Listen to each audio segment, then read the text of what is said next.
Semoga kalian suka. Tepat ketika keduanya baru saja berbicara, tiba-tiba saja lapisan terakhir dari teratai api meledak lagi di ruang kosong setinggi ratusan ribu kaki. Tekanan tak berujung tiba-tiba muncul di atas kepala mereka berdua. Jika mereka diserang, bahkan Xiaoyan pun akan kesulitan lolos dari kematian. Sebelum Xiaoyan sempat bereaksi, paksaan kuno yang menghancurkan dunia telah melanda tempat mereka berdua berada. Jurang tak berujung juga menjadi lebih dalam. Kekacauan ini berlangsung lama. Singkatnya, pada saat ini diperlihatkan seorang pria berjubah hitam duduk di atas batu hijau di tengah hutan pegunungan yang rimbun. Benang energi alam murni terus mengalir ke tubuh pria itu. Dan sosok ini tidak lain adalah Xiaoyan. Kelopak matanya yang tertutup rapat perlahan terbuka. Aura kuat tiba-tiba melonjak keluar dari tubuhnya. Seketika mengubah pohon kuno yang menjulang tinggi di sekitarnya menjadi tumpukan debu. Kaki Xiaoyan bergetar. Tubuhnya yang duduk tiba-tiba bangkit dari tanah. Dia berdiri dan matanya menoleh untuk melihat Luo Jin yang baru saja keluar dari kondisi kultivasinya. Kedua orang ini tidak lain adalah Xiaoyan dan Luo Jin, yang nyaris mati setelah teratai api Buddha meletus sepenuhnya pada hari itu. Setelah pertempuran ini, hubungan mereka berdua menjadi sangat akrab. Hubungan mereka sangat dalam dan bisa dikatakan sebagai sahabat yang akan menjalani hidup dan mati bersama. Sekarang setelah mata mereka bertemu, mereka memahami satu sama lain dalam sekejap. Xiaoyan membalik tangannya, dan sebuah batu hijau zamrud muncul di telapak tangannya. Ekspresi Luo Jin tanpa sadar berubah saat dia melihatnya. Matanya menyapu ke arah Xiaoyan hanya untuk melihat ekspresi acuh tak acuh di mata Xiaoyan. Ternyata Xiaoyan tidak punya niat untuk menginginkan esensi Gio Kekaisaran Surgawi ini. Hal ini juga menyebabkan Luo Jin sangat mengagumi ketulusannya. Jika itu orang lain, mungkin akan menyimpang dari kesepakatan demi mendapatkan esensi Gio Kekaisaran Surgawi demi kepentingannya sendiri. Namun Xiaoyan tidak seperti itu. Hanya ada sedikit orang yang bisa tetap acuh tak acuh menghadapi harta karun alam. Wajar jika Luo Jin mencurigai Xiaoyan pada awalnya, dan sekarang dia sedikit menyesal. Xiaoyan melambaikan tangannya di udara dan celah spasial muncul di depannya. Setelah itu dia mengulurkan tangannya ke dalamnya, dan sekali lagi menariknya dengan kuat. Logam hitam misterius sepanjang 30 kaki ditarik oleh Xiaoyan ke udara dan mendarat di tanah dengan suara keras. Bobotnya yang menakutkan menyebabkan tanah tiba-tiba bergetar. Itu membentuk banyak retakan besar yang menyerupai jaring laba-laba. Kejutan melintas di mata Luo Jin saat melihat ini. Meskipun dia telah mendengar cukup banyak informasi tentang logam misterius meteorit, dia baru mengerti apa artinya mengguncang langit dan mengguncang bumi setelah melihatnya hari ini. Namun ketika Luo Jin memikirkannya, dia dikejutkan oleh kekuatan fisik Xiaoyan. Dia sudah merasakan kekuatan logam misterius api meteorit ini. Namun meski begitu, itu masih digerakkan oleh Xiaoyan dengan satu tangan. Lagi pula jika dia bersaing dengan monster seperti Xiaoyan, kemungkinan besar dia hanya akan memadamkan keinginannya untuk berlatih. Bolehkah aku tahu jika saudara Luo Jin mahir dalam seni penyempurnaan senjata? Tanya Xiaoyan. Perbaikan dan peleburan adalah dua teknik penempaan yang sangat berbeda. Meskipun Xiaoyan memiliki kekuatan spiritual yang kuat, dia masih tidak berdaya dalam aspek ini. Luo Jin tersenyum canggung sebelum membuka mulutnya untuk berbicara. Aku tidak akan menyembunyikannya dari saudara Yan Xiao. Sejak muda, aku telah mencurahkan seluruh perhatianku pada pelatihan. Oleh karena itu aku benar-benar tidak dapat mempelajari seni penyempurnaan senjata, ucap Luo Jin. Mendengar ini alis Xiaoyan sedikit berkerut. Jika ini masalahnya, maka pemulihan penguasa Suan kemungkinan besar akan terjadi jauh di masa depan. Seni menyempurnakan senjata berbeda dengan alkimia. Meskipun keduanya melibatkan kekuatan spiritual dan api surgawi, jika seseorang benar-benar membedakannya, perbedaannya tidaklah kecil. Seorang alkemis menggabungkan energi langit dan bumi menjadi pil obat dengan tujuan menyelamatkan manusia. Di sisi lain, seorang pemurni senjata memurnikan benda suci menjadi bilah tajam dengan tujuan membunuh. Oleh karena itu, hanya dengan melihat esensi keduanya sudah benar-benar bertolak belakang. Ketika Luo Jin melihat ekspresi khawatir di wajah Xiaoyan, sudut mulutnya terangkat menjadi senyuman nyaman saat dia membuka mulut untuk berbicara. Saudara Yan Xiao tidak perlu khawatir. Meskipun aku tidak tahu seni menyempurnakan senjata, bukan berarti orang lain tidak tahu, ucap Luo Jin. Sungguh? Kalau begitu tolong, ucap Xiaoyan langsung bersinar ketika dia tiba-tiba menatap Luo Jin. Orang itu ada di kota hutan belantara kuno. Orang-orang memanggilnya Luo Tua. Dia seharusnya bisa memulihkan penguasa besarmu ini, ucap Luo Jin. Mendengar ini emosi Xiaoyan akhirnya tenang. Masalah penguasa Suan berat untuk sementara telah berakhir. Xiaoyan juga mengalihkan pandangannya ke arah cakrawala yang jauh. Itu adalah arah kota hutan belantara kuno. Saudara Yan Xiao, selanjutnya apakah kamu berencana pergi ke kota hutan belantara kuno? Tanya Luo Jin. Sudut mulut Xiaoyan membentuk senyuman tipis. Kilatan dingin melintas di matanya ketika dia berbicara. Awalnya aku berencana pergi ke kota tersebut. Kebetulan ada seseorang yang menungguku di sana. Jadi kali ini aku akan pergi ke kota liar kuno dan selesaikan semuanya sekaligus, ucap Xiaoyan. Ketika Xiaoyan menyebutkan bahwa ada seseorang yang menunggunya, Luo Jin bisa mendengar niat membunuh yang tersembunyi di dalam kata-katanya. Saudara Yan Xiao, aku ingin tahu apakah kali ini kamu akan berpartisipasi dalam pertemuan besar alkemis yang diadakan setiap 5 tahun sekali. Kalau begitu, menurutku pertemuan besar alkemis tahun ini akan cukup menarik, ucap Luo Jin. Pertemuan besar alkemis? Aku ingin tahu apakah formula pil tingkat kaisar akan muncul, tanya Xiaoyan. Ekspresi Luo Jin sedikit terkejut. Setelah itu sudut mulutnya bergerak-gerak. Formula pil tingkat kaisar? Menurutmu apakah ini wilayah tengah? Asal kau tahu bahwa formula pil tingkat kaisar sangat-sangat berharga. Setidaknya itulah isi dalam hati Luo Jin saat ini. Namun dia hanya melirik Xiaoyan dengan ekspresi aneh. Dia mengerutkan bibirnya sebelum membuka mulutnya untuk berkata, formula pil tingkat kaisar, belum lagi perbatasan wilayah selatan. Aku khawatir bahkan kota prefektur wilayah selatan pun tidak memilikinya, ucap Luo Jin. Xiaoyan sedikit mengernyit, ekspresi wajahnya juga sedikit berubah. Jelas sekali dia sangat terkejut dengan jawaban Luo Jin. Tanpa menunggu Xiaoyan bertanya, Luo Jin tiba-tiba melanjutkan. Di tempat ini formula pil tingkat tertinggi mungkin hanya formula pil obat tingkat 3, ucap Luo Jin. Formula pil obat tingkat 3 ya? Sepertinya bahkan di dunia ini tidak memiliki pil tingkat kaisar, ucap Xiaoyan menghela nafas panjang. Meskipun tidak ada formula pil tingkat kaisar, dikatakan bahwa pemenang pertemuan pil ini akan memperoleh sisa formula pil obat tingkat 6, ucap Luo Jin. Suara Luo Jin sangat berat ketika dia mau berbicara tentang pil tingkat 6. Rasanya seolah-olah dia sengaja mencoba membangkitkan minat di hati Xiaoyan. Oh, formula pil tingkat 6. Meski merupakan sisa, selama seseorang memanfaatkannya dengan baik, seseorang mungkin dapat memahami dan menyempurnakan pil jenis baru, ucap Xiaoyan sambil tertawa kecil. Menggunakan formula pil untuk memahami dao pil adalah metode yang sering digunakan oleh para alkemis untuk berkembang. Seringkali metode ini memungkinkan seorang alkemis meningkat sedikit. Bagi sebagian besar alkemis, ini memang cara yang sangat bagus untuk berkembang. Sama seperti pemahaman seumur hidup alkemis kelas 8 yang ditinggalkan Xiaoyan untuk Liu Xiang sebelum dia meninggalkan klan Liu. Ada banyak wawasan tentang pil dao yang terkandung di dalamnya. Jika Liu Xiang mampu memahaminya dengan cermat, hal itu akan membawa manfaat yang tak terbatas padanya. Xiaoyan menyipitkan matanya saat api berkedip dan menari jauh di dalam pupil matanya. Dia pasti akan berpartisipasi dalam pertemuan alkemis ini. Jadi seperti ini. Kalau begitu, izinkan aku bertemu dengan para alkemis dari benua Yuanwu, ucap Xiaoyan. Sejak Xiaoyan menjadi seorang Doudi, dia tidak memiliki kesempatan untuk menemukan seorang alkemis dengan kekuatan serupa untuk bersaing dengannya. Hal ini membuat Xiaoyan merasa agak tertekan di dalam hatinya. Sekarang dia memiliki kesempatan seperti itu. Tentu saja Xiaoyan tidak akan melewatkannya. Hahaha. Sepertinya saudara Yan Xiao sudah bertekad untuk berpartisipasi dalam pertemuan alkemis ini. Karena itu, aku akan pergi dulu. Jika ada kesempatan di masa depan, aku Luo Jin pasti akan bekerja sama dengan saudara Yan Xiao, ucap Luo Jin. Oh, saudara Luo Jin, apakah kamu tidak ingin melihat kota hutan belantara kuno? Tanya Xiaoyan. Aku Luo Jin secara alami akan pergi dan menyaksikan saudara Yan Xiao berpartisipasi dalam pertemuan besar alkemis.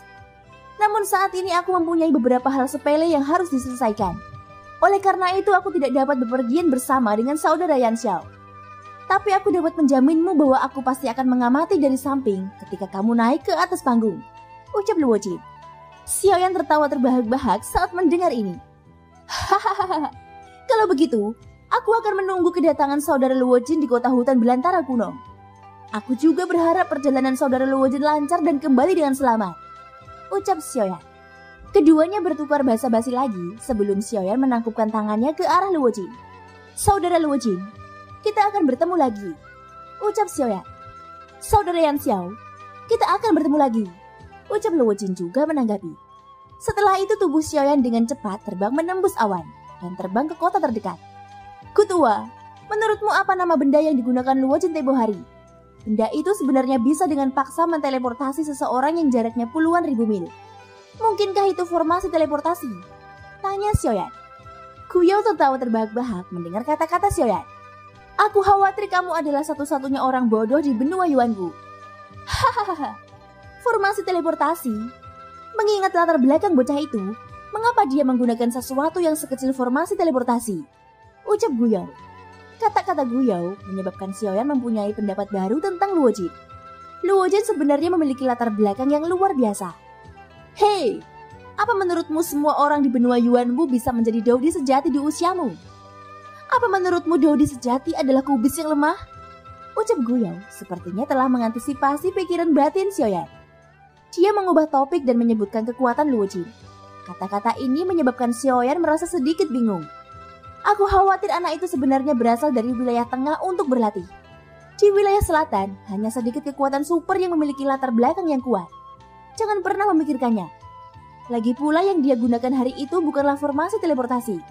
Kamu harus tahu bahwa formasi teleportasi yang bisa menteleportasi orang yang jaraknya puluhan ribu mil adalah tetap dan tidak bisa dibawa kemana-mana.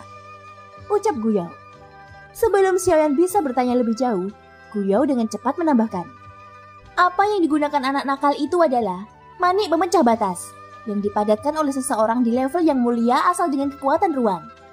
Manik itu dapat secara paksa menerobos kekosongan dan memungkinkan seseorang melakukan perjalanan ribuan mil dalam sekejap.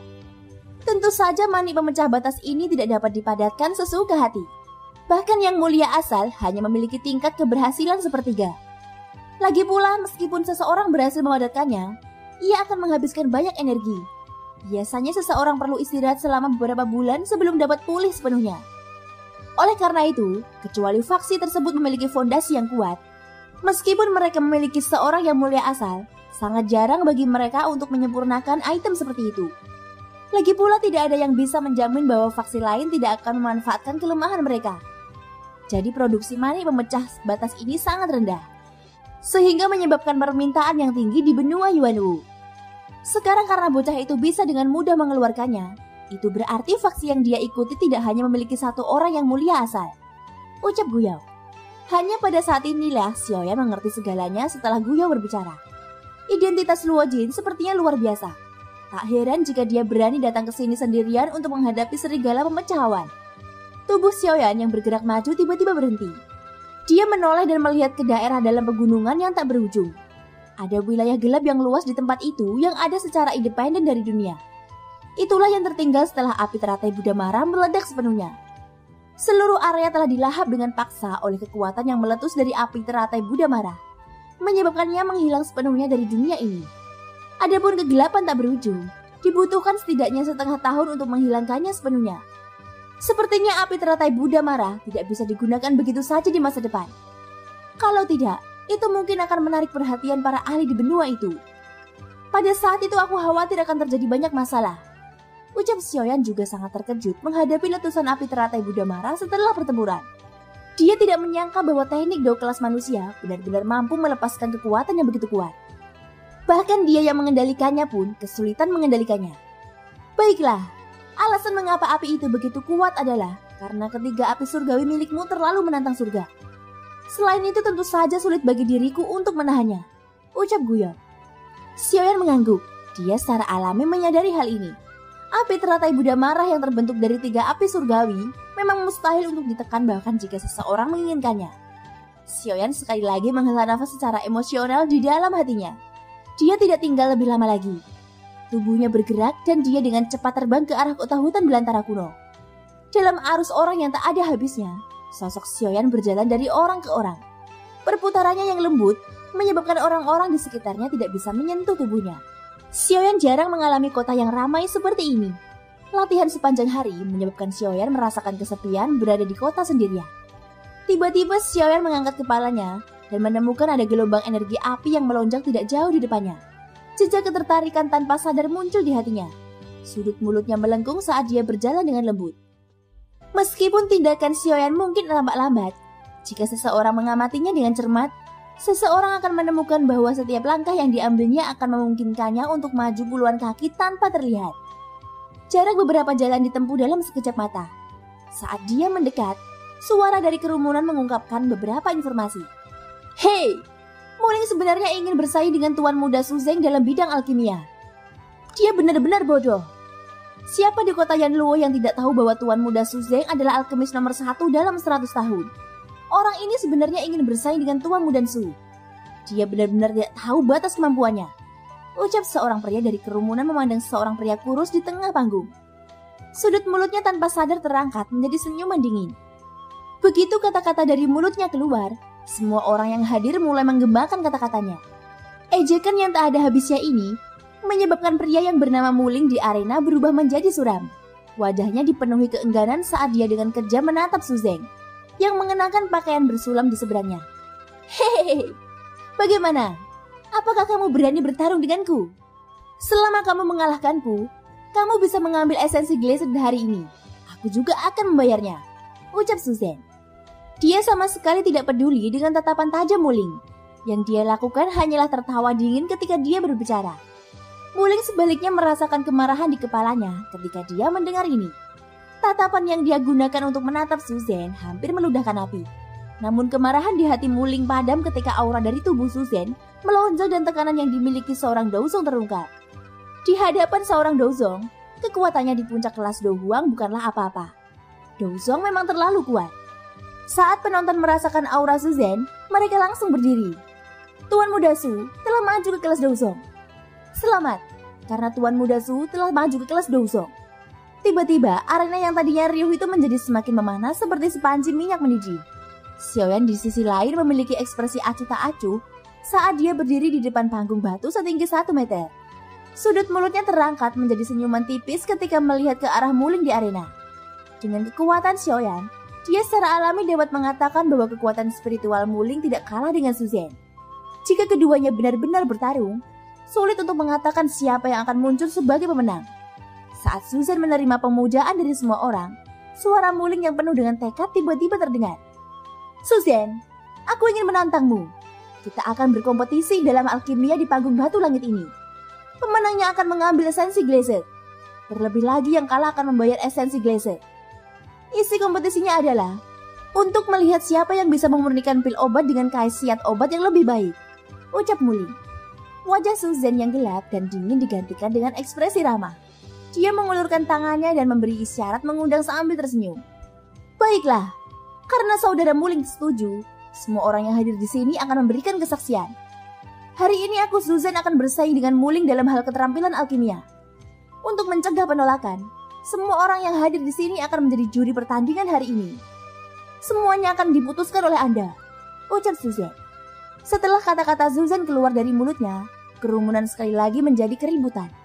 Berbagai kata keluar dan semuanya mengejek Muling. Hahaha, Muling, oh Muling, kamu benar-benar tidak tahu apa yang baik untukmu. Aku menyarankan kamu untuk mengakui kekalahan sesegera mungkin. Jika tidak, kamu akan menyia-nyiakan waktu pelatihan Tuan Muda Su dan mempermalukan dirimu sendiri. Pada saat itu kamu akan sangat malu. Hahaha, ucap suara ejekan dari penonton. Itu benar. Muling, cepat berlutut dan akui kekalahan. Jika Tuan Muda Su senang, dia mungkin benar-benar memberikan esensi Glacier kepadamu. Hahaha, ucap suara ejekan lainnya menambahkan. Segala macam hinaan dan ejekan dikirim ke telinga Muling dari segala arah, menyebabkan ekspresinya menjadi semakin gelap. Dia perlahan mengepalkan tangannya. Suara berderit keluar dari sela-sela jarinya, mengungkapkan keadaan pikirannya saat ini. Orang-orang ini sebenarnya sangat jahat. Saat itu ketika klan Mupu adalah klan nomor 1 di kota Yanluo, mereka sebenarnya tidak punya nyali untuk mengejek klanmu. Sekarang mereka hanya menjadi orang-orang penjilat. Sekarang setelah seorang bajingan berkuasa dan klanmu telah jatuh, orang-orang ini langsung berbalik melawannya. Hati manusia sungguh berubah-ubah. Di bawah panggung, Xiaoyan memasang ekspresi mengenang di wajahnya saat dia melihat ke arah Muling di arena. Seolah-olah Xiaoyan melihat dirinya sendiri sejak saat itu. Perasaannya yang diberikan Muling padanya sangat familiar. Di arena batu, Muling melambaikan lengan bajunya. Segera setelah itu seberkas cahaya melintas di depannya. Di atas kepala Muling, kuali jangkrik emas berkaki 3 setinggi 1 meter tiba-tiba muncul di depannya. Ketika Suzanne melihat ini, dia tertawa kecil. Rupanya dia tidak terlalu memikirkan Muling. Kuali Dewa Sungai jatuh. Ayo, ucap Suzanne, demikian pula melambaikan lengan bajunya dan seberkas cahaya biru melintas di depannya. Segera setelah itu kuali obat yang bahkan lebih kuat dari kuali jangkrik emas berkaki 3 tiba-tiba muncul di depan Suzanne. Kekuatan kuali obat cukup menakjubkan. Setelah mendarat, arena batu itu hancur menjadi reruntuhan. Kecuali Xiaoyan, semua orang buru-buru mundur ke atap bangunan lain untuk mengamati kuali dewa. Setelah awan debu menghilang, mata Xiaoyan tertuju pada kuali dewa Sungai jatuh. Xiaoyan menatap kuali besar itu dengan ekspresi terkejut di wajahnya. Orang lain mungkin tidak mengenali kuali obat ini. Namun berdasarkan pengetahuannya tentang peringkat kuali surgawi, jika dia tidak salah, kuali obat ini adalah kuali Dewa Luotian yang berada di peringkat kedua pada peringkat kuali surgawi. Meski sedikit rusak, ini bisa dibilang kejutan yang menyenangkan. Hahaha, ucap Xiaoyan. Di bawah pemeriksaan Xiaoyan, bagian dalam kuali Dewa Luotian rusak parah. Saat Xiaoyan memperhatikan kuali obat, para penonton juga memperhatikan Xiaoyan. Orang ini adalah satu-satunya yang tidak meninggalkan arena setelah arena batu dihancurkan. Hei, kemungkinan besar orang ini bodoh. Dia justru berani diam di sana. Apa dia berusaha menarik perhatian? Ucap sebuah percakapan berbagi. Saat mereka melihat Xiaoyan berdiri di arena, para penonton mulai mengejeknya. Adapun Suzanne, dia mencibir sambil melirik Xiaoyan. Dia tidak terlalu memperhatikan keberadaan Xiaoyan. Ketika Muling melihat kuali dewa, perasaan serius muncul di hatinya. Kuali obat adalah barang yang sangat diperlukan bagi seorang alkemis. Itu juga merupakan item yang sangat penting dalam proses alkimia. Kualitas kuali obat sangat menentukan kualitas ramuannya. Kuali obat yang baik secara tidak langsung dapat meningkatkan ke tingkat keberhasilan dan bahkan meningkatkan khasiat obat dari ramuan tersebut. Oleh karena itu, ketika kuali dewa muncul di arena, Muling tiba-tiba merasakan gelombang tekanan menyerang jantungnya. Hahaha, karena kualinya sudah terungkap, mari kita mulai. Muling, biarkan aku melihat betapa cakapnya seorang alkemis kelas 6 tingkat tinggi sepertimu. Thank you guys, sudah mendengarkan ceritaku versi 2 sampai akhir. Semoga hari kalian menyenangkan ya. Ikutin terus kelanjutannya. Sampai jumpa dan bye-bye.